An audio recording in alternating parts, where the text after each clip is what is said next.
Hi అండి, అందరికీ నమస్కారం. Welcome to my channel.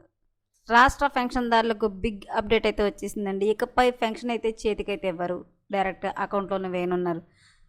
Latest update రావడం జరిగింది. సో దానికి సంబంధించిన పూర్తి వివరం చెప్పడం కోసం నేను ఈ వీడియో చేస్తున్నాను. వీడియోని అక్కడ స్కిప్ చేయకుండా పూర్తిగా చూడండి. అప్పుడే నేను చెప్పే సమాచారం మీకు బాగా అర్థమవుతుంది. అలాగే వీడియో నచ్చితే కనుక వీడియోకి లైక్ ఇచ్చి మా ఛానల్ సపోర్ట్ చేయండి. కొత్తగా ఎవరైనా మా ఛానల్ చూస్తున్నట్లయితే కనుక తప్పకుండా సబ్స్క్రైబ్ చేసుకోండి ఫ్రెండ్స్. అప్పుడే నేను పెట్టే మరిన్ని అప్డేట్స్ అన్ని నోటిఫికేషన్కి అయితే వస్తాయి. అలాగే వీడియోని లైక్ చేయడం వల్ల వీడియో కొంతమందికి రీచ్ అయ్యి ఇన్ఫర్మేషన్ మరి కొంతమందికి అయితే రీచ్ అవుతుంది. సో లేట్ చేయకుండా వివరాలు ఏంటో చూద్దాం. రాష్ట్ర ప్రభుత్వం చేయూత పెన్షన్ల పంపిణీ వ్యవస్థలో కీలక మార్పులకు సిద్ధమైంది. పెన్షన్ పంపిణీలో జరుగుతున్న అక్రమాలను పూర్తిగా అరికట్టేందుకు ఇకపై నగదు రూపంలో ఇచ్చే విధానాన్ని స్వస్తి పలకాలని నిర్ణయించింది. లబ్ధిదారులందరికీ 100% పారదర్శకంగా నేరుగా వారి బ్యాంకు ఖాతాల్లోనే పెన్షన్ మొత్తాలను జమ చేయాలని ముఖ్యమంత్రి రేవంత్ రెడ్డి ఉన్నతాధికారులకు ఆదేశించారు. రాష్ట్ర వ్యాప్తంగా వృద్ధులు, వితంతువులు, దివ్యాంగులు, చేనేత, గీత కార్మికులు, ఒంటరి మహిళలు, ఎయిడ్స్ బాధితులతో పాటు ఇతర కేటగిరీలకు చెందిన దాదాపు 42 లక్షల మంది లబ్ధిదారులు చేయూత పెన్షన్లు పొందుతున్నారు. అయితే వీరిలో ప్రస్తుతం సగం మందికి మాత్రమే నేరుగా బ్యాంక్ ఖాతాలో నిధులు జమ అవుతున్నాయి. మిగిలిన దివ్యాంగులు, వృద్ధులకు గ్రామాల్లో పంచాయతీ కార్యదర్శులు, మున్సిపాలిటీల్లో బిల్ కలెక్టర్లు నగదు రూపంలో చేతికిస్తున్నారు. మరికొందరికి ప్రతి నెల తపాలా పోస్ట్ ఖాతాల ద్వారా సొమ్ము చెల్లిస్తున్నారు. ఈ నగదు చెల్లింపుల ప్రక్రియలో పెద్ద ఎత్తున అక్రమాలు జరుగుతున్నట్లు, అర్హులైన వారికి కాకుండా బోగస్ వ్యక్తులకు సొమ్ము చేరుతున్నట్లు ప్రభుత్వానికి అనేక ఫిర్యాదులు వచ్చాయి.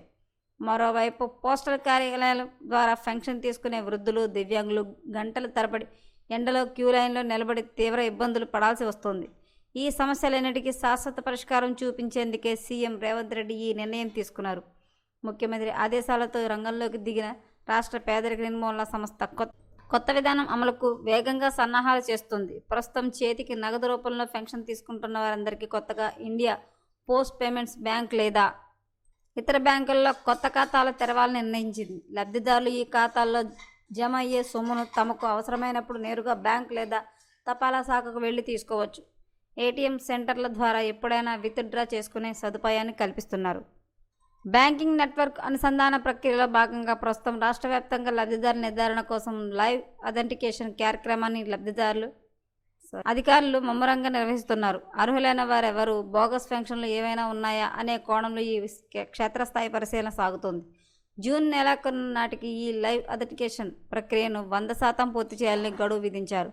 జూలై మాసంలో డేటా క్రోడీకరణ ముగిసిన తర్వాత వచ్చే ఆగస్టు నెల నుంచి లబ్ధిదారులందరికీ ఖాతాల్లోకి ఒకే క్లిక్తో పెన్షన్ సొమ్మును నేరుగా డిపాజిట్ చేసేందుకు ప్రభుత్వం ముహూర్తం ఖరారు చేసింది. ఈ సంస్కరణ ద్వారా ప్రభుత్వం ఖజానా దుర్వినియోగం కాకుండా అడ్డుకోవడమే కాకుండా నిజమైన పేదలకు సకాలంలో లబ్ధి చేకూరుతుందని అధికారులు భావిస్తున్నారు. పెన్షన్ విధానంలో అయితే కనుక మరొక కొత్త కీలక నిర్ణయం అయితే తీసుకోవడం అయితే జరిగిందండి. తెలంగాణ ప్రభుత్వానికి అయితే ఇక నుంచి పెన్షన్దారులకు నేరుగా అకౌంట్లో డబ్బు జమ చేయాలని అయితే ప్రభుత్వం కీలక నిర్ణయం తీసుకుంది. దీని ద్వారా పెన్షన్దారులు అయితే లబ్ధి పొందుతారని చెప్పి ప్రభుత్వం తెలియజేస్తుంది. సో మరిన్ని అప్డేట్స్ కోసం మా ఛానల్ తప్పకుండా సబ్స్క్రైబ్ చేసుకోండి. Thanks for watching.